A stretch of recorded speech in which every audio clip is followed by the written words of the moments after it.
Let's all stand as we read the verse of the day. Where is it?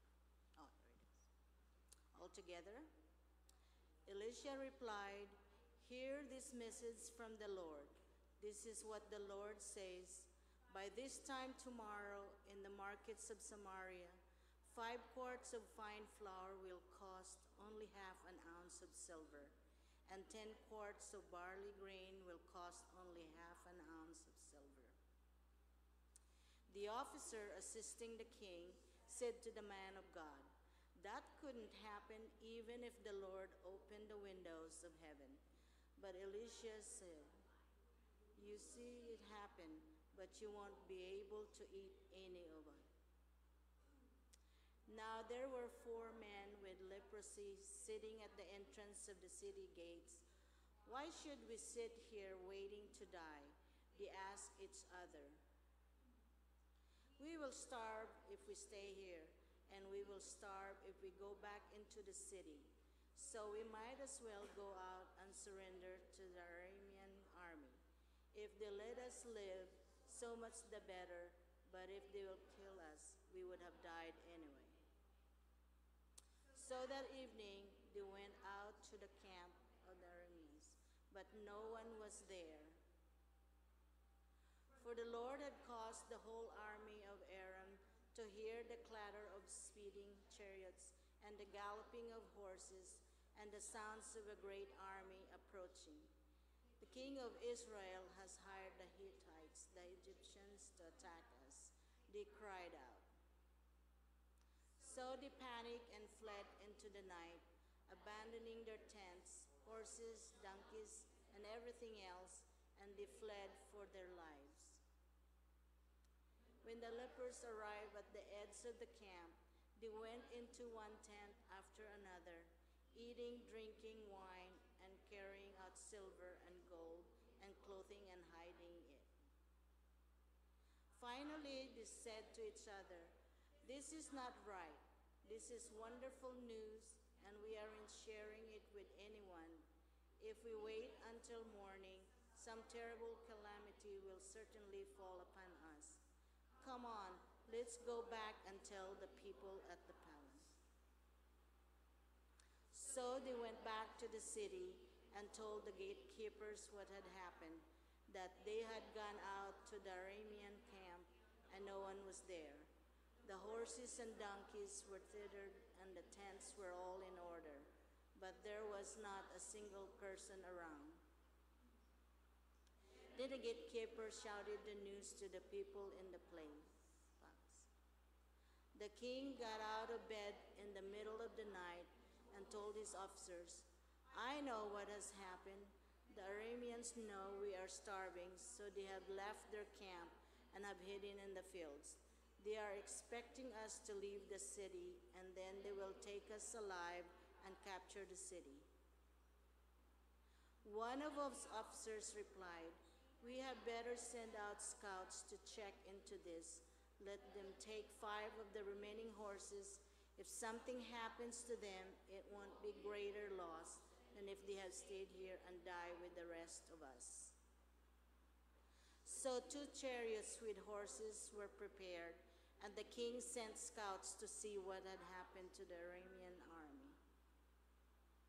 They went all the way to the Jordan River, following a trail of clothing and equipment that the Arameans had thrown away in their mad rush to escape. The scouts returned and told the king about it. The people of Samaria rushed out, plundered the Aramean camp. So it was true that 5 quarts of fine flour sold that day for half an ounce of silver, and 10 quarts of barley grain were sold for half an ounce of silver, just as the Lord had promised. The king controlled the traffic at the gate, but when he was knocked down and trampled to the death as the people rushed. So everything had happened exactly as the man of God had predicted when the king came to his house. The man of God had said to the king, "By this time tomorrow in the markets of Samaria, 5 quarts of fine flour will cost an ounce of silver, and 10 quarts of barley grain will cost half an ounce of. The king's officer had replied, that couldn't happen even if the Lord opened the windows of heaven. And the man of God had said, you will see it happen, but you won't be able to eat any of it. And so it was, for the people trampled in the death gate.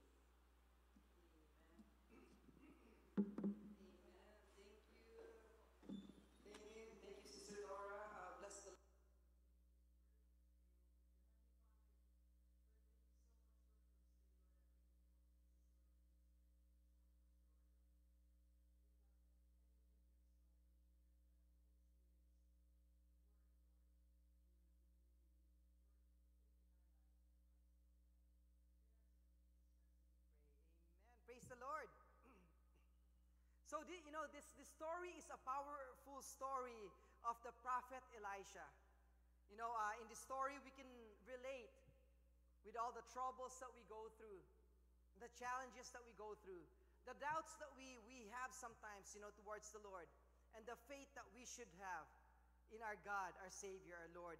So the title of this message is Overwhelming Victory. Overwhelming Victory. And so, in verse 1, Elisha replied, hear this message from the Lord. This is what the Lord says. By this time tomorrow in the markets of Samaria, 5 quarts of fine flour will cost only half an ounce of silver, and 10 quarts of barley grain will cost only half an ounce of silver. And so, I have 2 points for this sermon today, and the first point is under siege. Under siege. So Samaria was besieged. This means they were surrounded by the enemies. Napalibutan po sila ng kaalaban. So when they were surrounded by the enemies, that means they couldn't get out of the place. There were walls around the city, and they were stuck there. So while they were stuck there, famine happened. Nagkaroon ng tagutom. They were so hungry because they couldn't get food outside of the city. And all of a sudden, the finger pointing started happening. Oh, it's Elijah's fault. It's the man of God's fault. Because of him, we're in trouble. So they were under siege. The enemy came and they were surrounded, and they stayed within the walls of Samaria, of their city.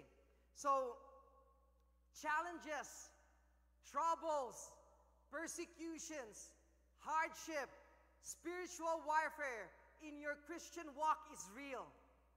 Can you tell the person next to you that the struggle is real? Struggle is real, right? And this is amazing because verse 1 of 2 Kings chapter 7, Elisha, who was a prophet of God, prophesied. He brought a prophetic word. There was a prophetic word from God because the struggle is real. The struggle is real. In Romans chapter 8, verses 35 to 36. Let's open our Bibles there real quick. And here's what Apostle Paul said. Can anything ever separate us from Christ's love? Does it mean He no longer loves us if we have troubled or calamity or are persecuted or hungry, or destitute, or in danger, or threatened with death? Verse 36, as the scriptures say, for your sake we are killed every day. We are being slaughtered like sheep. Apostle Paul was letting all the Christians know that persecution, hardships, troubles as a Christian will happen to you. How many of you guys have ever experienced troubles in life? Right? We all have. Especially, what about being a Christian? Yes? Yeah, right? More so. Sabi ni Sister Zenny. Notice what Apostle Paul said here. Every day, they are being killed, for the sake of the church. So that, so they can go out every day and they would continually encourage the church because problems, trials, persecutions, hardships as a Christian truly happens. So they said, for your sake, we are being killed every day. Every day we are being, led to, like a sheep being led to slaughter. We are continually humbling ourselves and giving our lives to the cause of the kingdom of God, because we know for sure that the problem is real. The struggle is real. So sometimes, especially here in the U.S., Christianity is, a little easier, right? We don't go out there and expect somebody to behead us because they know you're a Christian, right? It's a little easier. But you know what? Challenges, troubles, persecutions, hardship, spiritual warfare truly happens to every single one of us. How many times have you looked at your situations and surroundings and had a hard time seeing that God could turn it around? How many of you guys were stuck in the hardship and the troubles and the problems, and you had a hard time seeing that this God that you worship can turn things around? How many of you guys have ever praised the Lord? Praise the Lord, right? It happens. How many of you guys have ever asked the question, why hasn't God turned it around yet? Or when will God turn it around, right? You've asked that question. I've asked that question. This is the daily reality that impacts our thoughts, our actions, our emotions, our decisions, and our lives. That's why it's a constant battle in the mind and heart about God's truth and the lies of the enemy.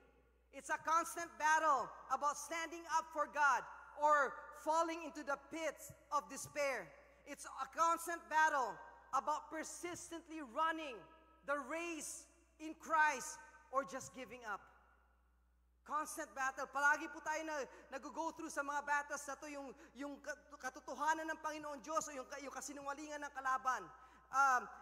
Kung tayo ba'y patuloy na mamuhay sa Panginoon Diyos o mahulog tayo sa yung despair. Yung ano bang despair sa Tagalog? Despair, I think, the Tagalog word for the English word despair is despair. Ano? Oh, pighati! Pork chop, pighati! Amen. Wrong translation ni Sashi. Sorry, Sash. Okay, in verse 2 of 2 Kings chapter 7. By the way, the people who didn't understand, pighati is a pig okay, pig is pig. Hati is chop, so, pork chop. But anyways, corny joke. So, Sashi, don't tell that joke anymore. Okay. In verse 2, the officer assisting the king said to the man of God, that couldn't happen even if the Lord opened the windows of heaven. But Elisha replied, you will see it happen, but you won't be able to eat any of it. Doubts. How many of you ever doubted God? Right? Boy, there were times in our life that we went through a situation or a moment in our life when we doubted God. And it happens sometimes, right? Doubt is a stumbling block that prevents the Holy Spirit's mighty move in a person's life. Doubt is a stumbling block that prevents the Holy Spirit's mighty move in a person's life. Sometimes the enemy is the one telling us, to doubt God. Right? Did he really say that? Can God really do that? But sometimes it's ourselves. We're looking so much on our own strength, on our own perspective, that we miss, we miss to look things in God's perspective. We did a vacation a couple of months ago. And on one of the places that we went to, to me, I was so amazed. I was so impressed. I was looking out in the window, and I was telling everyone in the van, I'm like, oh my goodness, this is the most amazing thing. This thing is amazing. I'm looking at all the mountains. It's red, it's purple. I'm seeing all sorts of different color. And then, nobody responding, so I looked at everyone. Everyone was just looking at me like I'm the weird guy. I'm the weird guy, and all of a sudden I look out again, and I went, because I had one of those expensive sunglasses that I bought in Philippines. What's the place in the Philippines? Tai Tai! Amen! It's expensive. But anyway, Tai is one of those cheap places that, if they tell you, hey, $1 for the sunglasses, it's expensive, 50 cents. No, 75 cents, no, 70 cents. Deal. But anyways, I was wearing one of those sunglasses and I was looking out, I'm going, this is amazing. Everything looks purple and red, and when they gave me the weird look, I flipped that thing up and I'm like, oh my goodness. It's brown. It's green. What is this? But sometimes, we see our surroundings on our own perspective rather than the perspective of God. Right? So the enemy is telling us doubt God, and sometimes we're saying, Lord, I doubt you because I'm seeing things in my own perspective. The problem sometimes it's not always the enemy's hold in your life, but your hold on the struggles in life. You sometimes magnify the problem at hand rather than the one who holds all things together. Oh Lord, the problem.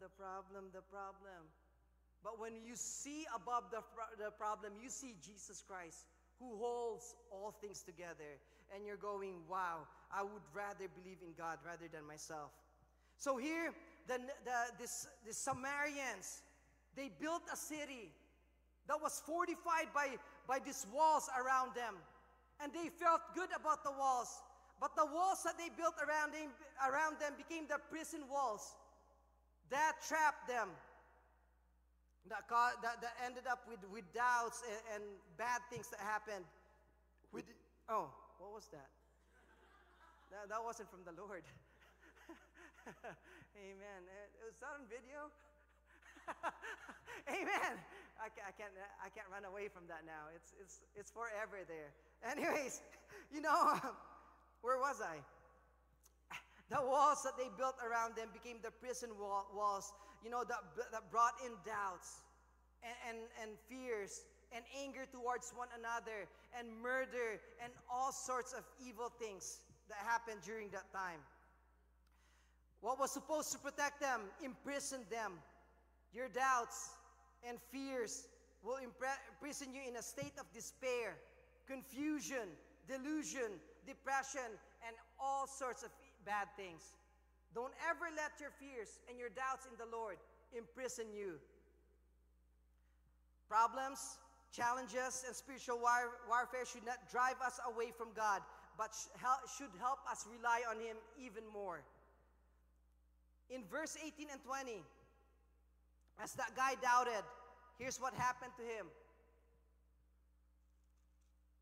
But the man of God had said to the king, by this time tomorrow in the markets of Samaria, 5 quarts of fine flour will cost half an ounce of silver, and 10 quarts of barley grain will cost half an ounce of silver. Verse 19, the king's officer had replied, that couldn't happen, doubt. Even if the Lord opened the windows of heaven, and the man of God had said, you will see it happen, but you won't be able to eat any of it. And in verse 20, the word of God said, he was trampled and died at the gate. See, your doubts can rob you of God's promises for your life. Fears are uncertainties in your own abilities, while faith is confidence in God's capabilities. Let me say this again. Fears are uncertainties in our own abilities, while faith is confidence in God's capabilities. Praise the Lord. The fears, will cause us to focus more on our inabilities rather than God's capabilities. Yung doubt po natin, it's gonna cause us to focus sa sarili nating kakayanan rather sa kakayanan ng Panginoong Diyos. While we can only see the problem, God sees the beautiful end results. While we're being surrounded by the problems in our life, and we can only see the problems in life, God could see the end results. God sees a more mature, stronger, battle-tested child of God when everything is all said and done. Praise the Lord. Praise the Lord. Listen to this. Tomorrow's breakthrough and victory is today's problem. Tomorrow's breakthrough and victory is today's problem. You know, while you might be going through problems and hardship and struggles in life, here's what God is saying. You know, the breakthrough is coming. Victory is coming. While we are so focused on being surrounded by the enemy and the problems, God is saying, wait, and put your faith in me. And victory is coming eventually. Which leads me to my second point, overcame. Overcame. Verses 3 to 9. It says right here, now there were 4 men with leprosy sitting in the entrance of the city gates. Why should we sit here waiting to die? They asked each other. We will starve if we stay here, and we will starve if we go back into the city. So we might as well go out and surrender to the Aramean army. If they let us live, so much the better. But if they kill us, we would have died anyways. So that evening they went out to the camp of the Arameans, but no one was there. For the Lord had caused the whole army of Aram to hear the clatter of speeding chariots and the galloping of horses and the sounds of a great army approaching. The king of Israel has hired the Hittites and Egyptians to attack us, they cried out. So they panicked and fled into the night, abandoning their tents, horses, donkeys, and everything else, and they fled for their lives. When the lepers arrived at the edge of the camp, they went into one tent after another, eating, drinking wine, and carrying out silver and gold and clothing and hiding it. Finally, they said to one another, this is not right. This is wonderful news, and we aren't sharing it with anyone. If we wait until the morning, some terrible calamity will certainly fall upon us. Come on, let's go back and tell the people at the palace. Praise the Lord. First of all, while all these things were happening, there were 4 lepers outside of the walls, outside of the gates. The 4 lepers were the outcast. Nobody wanted to come near them. Nobody wants to hang out with them. Nobody wants to mess with them because, you know, they were considered unclean. And so, here's their predicament. They said, if we stay outside of the walls and we do not go anywhere, we're gonna die. But if we try to go inside the walls, you know, eventually we're gonna starve to death and we're gonna die anyways. So, if we go to the camp of the enemy, the Arameans, you know, if we get there, you know, if they say, you know, you guys are our prisoners, you know, praise the Lord. But if they kill us, we were gonna die anyways. So you know, we don't really lose anything. And so that night they started walking towards the camp of the enemy. They started walking towards the camp of the enemy, and when they got there, the enemy were gone. The enemy were gone.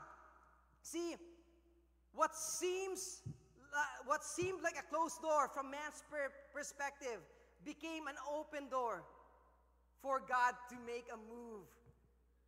The leper, they were considered unclean. And what seemed to be unclean in the eyes of man became the very tool that God used to reveal His power, to reveal His glory, and that His promises are true. God used the highly unlikely to accomplish the impossible. Like I said, they were the rejects of society. You know what? Like I keep telling you guys, I shouldn't be up here preaching. I suck at speaking. Right before. Right? But when you give your life to the Lord, God is saying, I will use the unlikely. You know, if you have time and listen to some of the stories of Pastor Jerry, you know, there were people that were deep into the demonic practices who became pastors. They were the highly unlikely. You know, God used, you know, a person who couldn't pay for his way to Bible school, and through the ano yun pa, the money that the money that my grandma gave to the Philippines, you know, it was able to bring up pastors who couldn't pay for their Bible school. See, God will use the unlikely. When you're looking at yourself and you're saying, Lord, I am highly unlikely to be used in your ministry, But if you say, Lord, I know I'm highly unlikely, but Lord, here's everything I got. Use it. And God will use you mightily for His glory. You know, our inadequacy makes room for His sufficiency. Your inadequacy makes room for God's sufficiency. When you say, Lord, I am not good enough to be used by you, but Lord, I want to be used in your ministry, God is saying, here's my sufficient power. Here's my sufficiency, and I will use you mightily. Not by your might, not by your power, but by the Spirit, says the Lord. In verse 3, they said, why should we sit here? If we sit here, we're going to die anyways. If we go back in the city, we're going to die anyways. Let's go to the camp of the enemy. If they make us their slaves, prisoners of war, we're going to be eating. If they kill us, we were all going to die anyways. So in verse 5, like I said earlier, they started getting up. They started moving towards the enemy's camp. And this is a great picture of what a Christian should be, how a Christian should act, how a Christian should live their lives. These 4 lepers had no idea what Elisha said, had no idea what God had intended. But all they did was, they rose up in faith and they moved. And as Christians, how often do you get up and move because you have faith in God? How often do you move, because you know that God exactly can use you mightily? A great picture of how we should walk as Christians. You can no longer be slave to fear, just as the song says, because you are a child of God. Oh, how'd you guys know the next line? Yeah. You are no longer a slave to fear because you are a child of God. See, faith is not denying the reality of the situations, but acknowledging the wonder-working power of the Almighty God. When we talk about faith, some non-Christians out there will tell you that you're crazy. How many of you guys have ever heard this? That the non-Christians will call you crazy because of your faith. Right? Right? We've heard this a couple times, But faith is not denying the reality of your situation, but acknowledging the wonder-working power of the Almighty God. Faith acknowledges that God is the all-knowing, all-powerful God.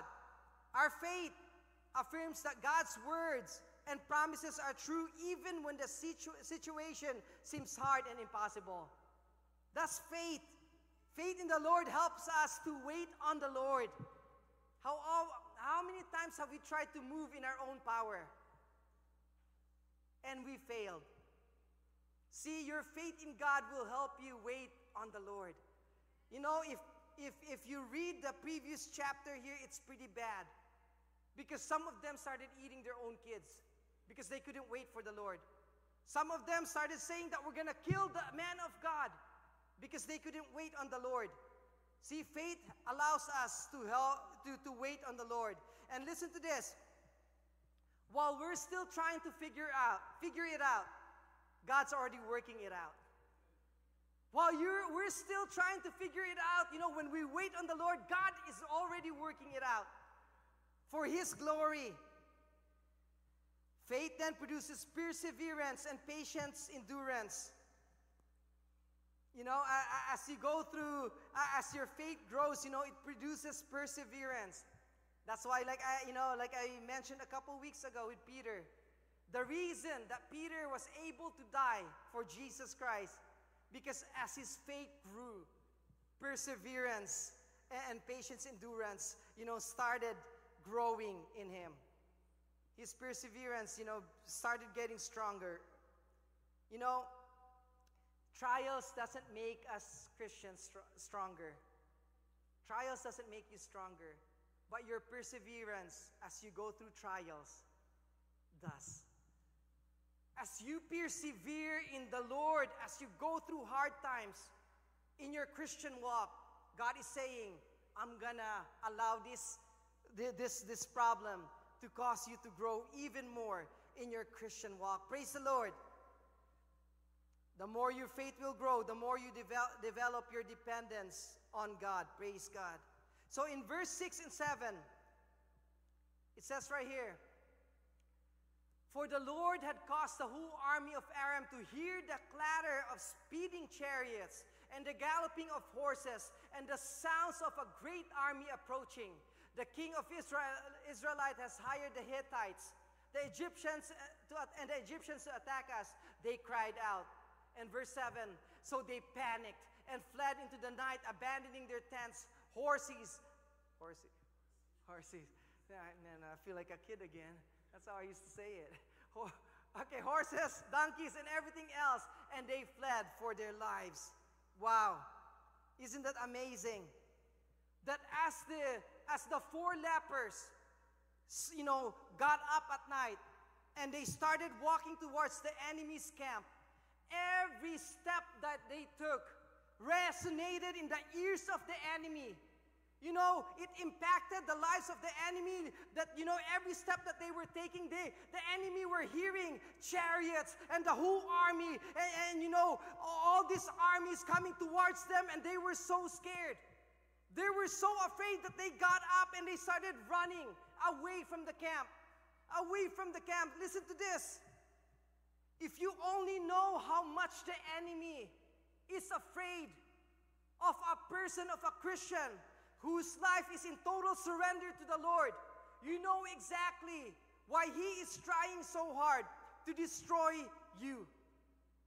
If you only know how much the enemy is so afraid of a Christian who is reading the Word, who is meditating the Word, who is really swallowing all the Word of God and allowing the Word of God to saturate his life, to change his life, and he's in total, or she's in total surrender to the Lord, the enemy hates us so much and is so afraid that he's doing his best to destroy your life.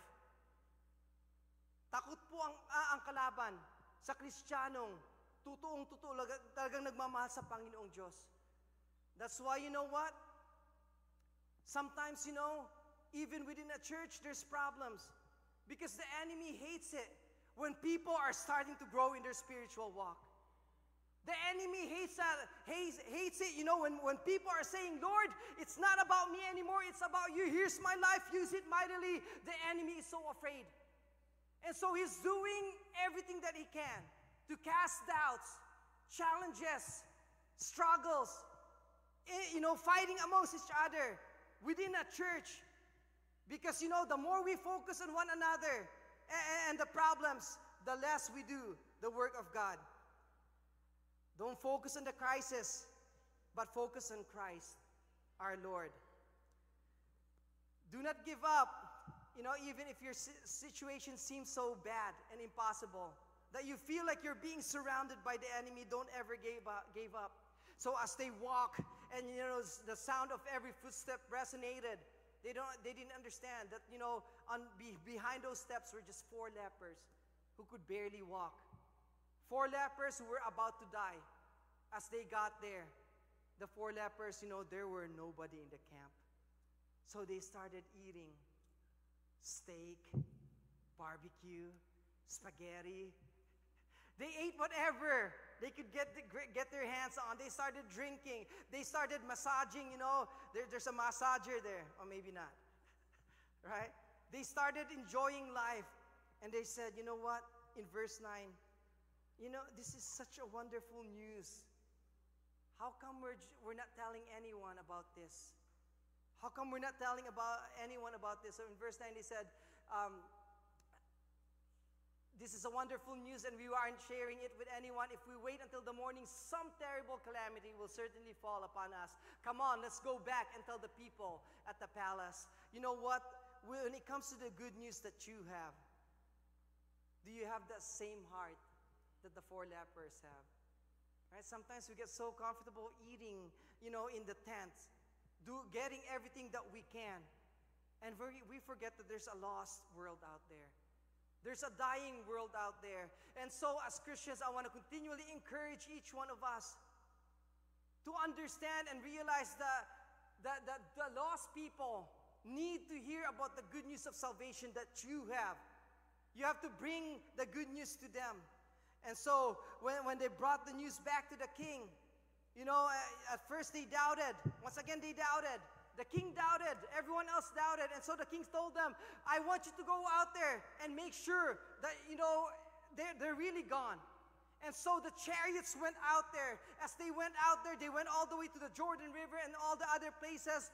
And as they followed the trails of the enemies were throwing their shirts, their blankets, their underwear, Hanes, fruit of the loom, were all over the way. And Elisha was saying that guy didn't wash his underwear. No, this is all addition. Sorry, guys. Right? They were seeing all the clothing, and they went back to the king and they told the king, it's all gone. They're all gone. They're all gone. See, in verse 17, this is amazing. In verse 17, it says right there, the king appointed his officer, verse 16. When the people of Samaria were sold, where is it? Verse 17. The king appointed his officer to control the traffic at the gate, but he was knocked down and trampled to death as the people rushed out. Listen to this. So everything happened exactly as the man of God had predicted. Even when the king came to his house, praise the Lord. Everything that Elisha said happened. Here's what it means. Overwhelming victory. That the people of God overcame. While they were under siege, Elisha put his faith in God and they overcame. So what about us? Do you continually dwell on the problems and the challenges that you are being under siege by the enemy? Or do you understand how powerful and mighty God is that we have overcome? In Romans 8:37, the Word of God tells us, Apostle Paul says, no, despite all these things, overwhelming victory is ours through Christ who loved us. As Christians, you will never be able to run away from the calamities, the troubles, the persecutions, the hardship, the spiritual warfare.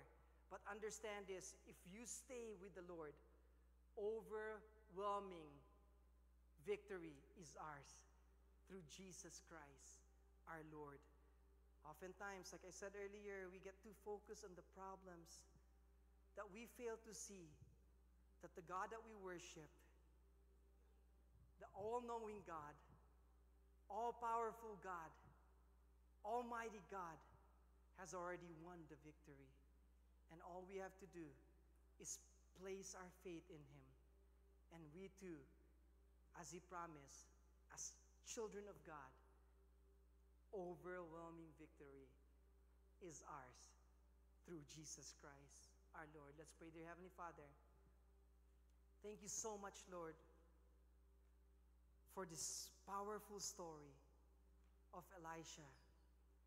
Lord, I pray in the name of Jesus, Lord, that we will never forget that the God that we put our faith in has already won the victory. Has already won the victory. So I pray in the name of Jesus that we will be like the four lepers who, without knowing it, Lord, they were used mightily by God. But for us, Lord, we will know exactly that you will use us mightily because the God that we worship is the one true God. Lord, thank you again for this word. In Jesus Christ's name we pray. Amen.